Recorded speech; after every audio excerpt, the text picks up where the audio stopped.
I would rather die a blissed out failure than die a miserable success.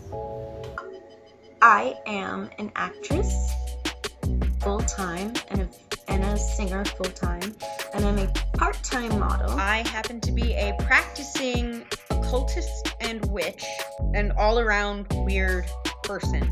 Okay, so I have something to say. I don't remember what I was gonna say. This is my homemade Ouija board that I have had at least 3 sessions with. As you can see, it's made out of plain poster board. I have the yes, the no, hello, and goodbye. Because I'm trying to take a video here in front of my beautiful mural. You see my mural? This is my artwork. And and I'm drunk. The cat that owns this theater is actually a close personal friend of mine. And I tend to work with him here and there.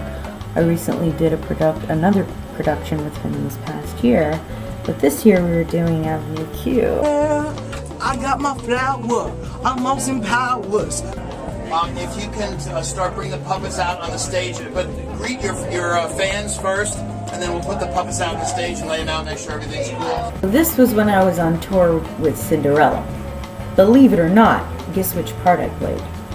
Cinderella. I was doing children's theater at the time, and the kids would get so involved with the show that they would scream, "Look out, Cinderella, look out! Your stepmom's gonna get you!" And they would sing along with the opening intro songs and everything. It was fantastic. There was all this beautiful architecture. It was one of those double-decker theaters that you see in the old days. It's hard to come across theaters like that in newer cities, but oh man, we had a blast. We drove all the way down from, I believe it was Key Largo up to Tampa to tour a bunch of different schools and theaters, and we finally ended up performing here at the Tampa Theater. Unfortunately, I have a certain husband who is starting to bicker with me about shooting videos drunk. And he's like, "Oh no, you shouldn't shoot a video drunk." And I'm like, I can do what I want. This is a free freaking country.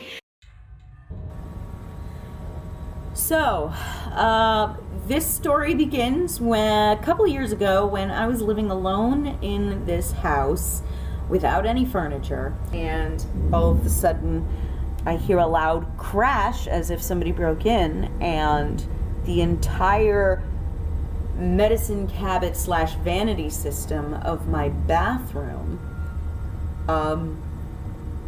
decided to collapse. And so I quickly grabbed the camera and I wanted to document it.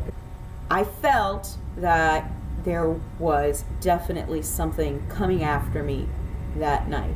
And I did a hardcore cleansing ritual of not only myself but of my house to cleanse and protect. Suddenly, all of these bugs came from nowhere, flies, ants, moths, and they began to form a circle around my cauldron, around where I cast the magical circle. Now there's a famous Raggedy Ann doll, Annabelle. Supposedly, this Raggedy Ann doll was utilized by an evil entity to harass and torment its owners. She is now on display in a museum. Now, if you understood the history of the creator of the Raggedy Ann doll, you wouldn't be too surprised that these dolls would have some form of paranormal activity behind them. He used to carry the doll with him everywhere he went as a keepsake and a memento of his deceased daughter. There have been rumors saying that he actually spoke to the doll and sometimes used it to communicate with Marcella. Considering the history of these dolls, this is the doll I used to honor the dead with. And I feel that the doll is a very good conductor for that type of energy work. Hey.